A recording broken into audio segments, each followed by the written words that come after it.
Lower abdomen में हल्की हल्की क्रैम्पिंग पेन होती है, राइट या लेफ्ट साइड, एक साइड ये ज़्यादा मिल सकती है और साथ के साथ ये पेन कुछ मिनट से लेके कुछ घंटों तक भी चल सकता है। फीमेल्स को अगर डिस्कम्फर्ट हो रहा है यूरिनेट करने में या फिर ड्यूरिंग इंटरकोर्स पेन बहुत ज़्यादा हो रहा है, अगर ये सारे लक्षण आ रहे हैं तो ये जो आपका पेन है जब एग मैच्योर हो रहा है और फॉलिकल्स में से रिलीज आउट हो रहा है तो उसकी वजह से थोड़ा सा स्ट्रेच फील होता है, हल्का स्ट्रेच फील होता है, दैट इज़ क्वाइट नॉर्मल।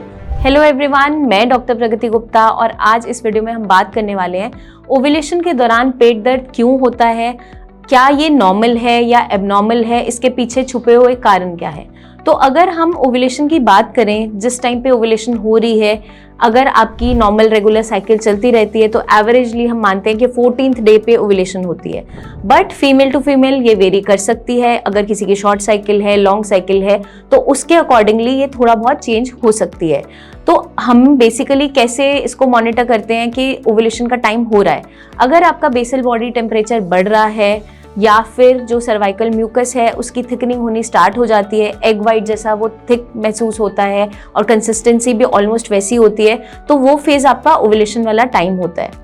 अब इस दौरान हमें कुछ सिम्टम्स देखने को मिलते हैं।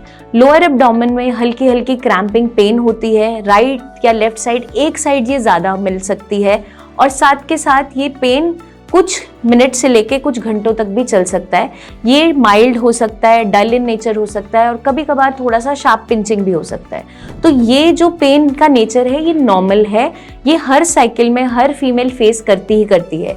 लेकिन इसके अलावा अगर एबनॉर्मली हमें ये देखने को मिल रहा है, मतलब कि जो क्रैम्पिंग पेन है ये बहुत ज़्यादा हो रहा है, अनबेरेबल हो रहा है, लंबे टाइम तक बना हुआ है, फीमेल्स को अगर डिस्कम्फर्ट हो रहा है यूरिनेट करने में या फिर ड्यूरिंग इंटरकोर्स पेन बहुत ज़्यादा हो रहा है, अगर ये सारे लक्षण आ रहे हैं तो ये जो आपका पेन है ये एबनॉर्मल में काउंट होता है। नॉजिया वॉमिटिंग बहुत ज़्यादा हो रहा है तो ये डिस्कम्फर्ट अगर इतना ज़्यादा हो रहा है तो आपको डॉक्टर से मिलने की ज़रूरत है, अगर हर साइकिल में ऐसा ही हो रहा है। बट अगर ये माइल्ड इन नेचर है, हल्का हल्का क्रैम्पिंग है, लोअर एब्डोमेन में है, 1 से 2 दिन के अंदर सबसाइड खुद से हो जा रहा है, तो दैट इज़ नॉर्मल।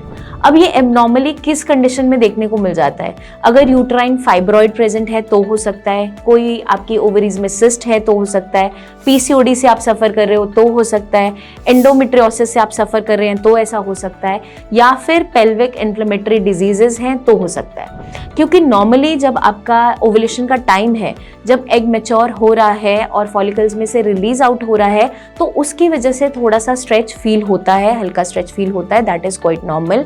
और अंदर जो भी इरिटेशन कॉज हो रही है हल्की फुल्की, उसकी वजह से हमें थोड़ा सा डल इन नेचर में जो पेन होता है, क्रैम्पिंग पेन, वो नॉर्मल है। लेकिन इसके अलावा अगर पेन अनबेरेबल है, बहुत ज़्यादा बना हुआ है, तो निग्लेक्ट मत कीजिए, डॉक्टर से मिलिए, क्योंकि कोई ना कोई हार्मोनल इशू या कोई ना कोई अंडरलाइंग मेडिकल कंडीशन साथ में जुड़ी हो सकती है।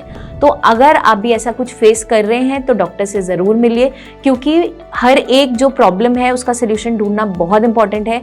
क्योंकि कभी कभार कोई ना कोई ऐसी बीमारी जुड़ी हुई हो रही होती है जिसके कारण से आपकी जो नॉर्मल कंडीशन है वो एबनॉर्मल में कन्वर्ट हो जाती है। तो मैं उम्मीद करती हूँ ये वीडियो आपको मदद करेगी जानने में, समझने में कि ओव्यूलेशन के दौरान जो पेन है क्या वो नॉर्मल है या एबनॉर्मल है।